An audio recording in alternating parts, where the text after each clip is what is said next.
இன்று காலை நான் சமீபத்தில் புலியால் கொல்லப்பட்டு துயரத்தில் தவித்துக் கொண்டிருக்கும் ஸ்ரீமதி ராதா குடும்பத்தாரை சந்தித்தேன். மனித வனவிலங்கு மோதல் இங்கு ஒரு முக்கிய பிரச்சனையாக இருந்து வருகிறது.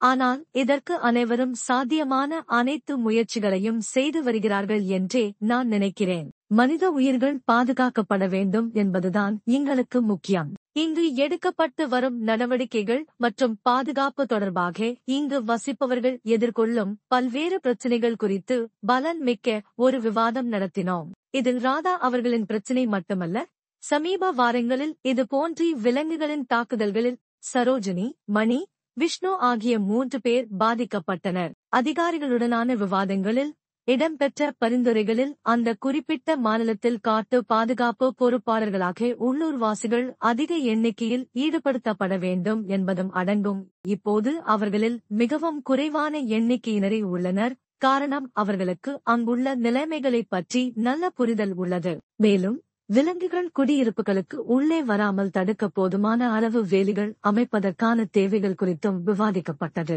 நான் இந்த பரிந்துரைகளை முன்வைத்துள்ளேன்.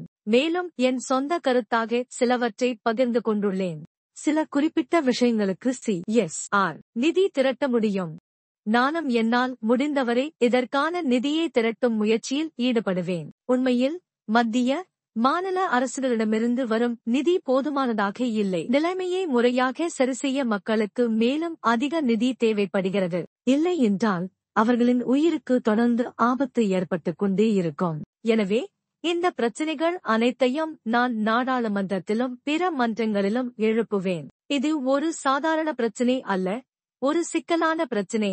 மேலும் இதற்கு ரெடிமேடான தீர்வு எதுவும் கிடையாது. இது அனைவரும், மத்திய மாநில அரசுகள் மற்றும் இதில் தொடர்புடைய அனைவரும் ஒன்றிணைந்து செயல்பட வேண்டிய ஒரு பிரச்சினை.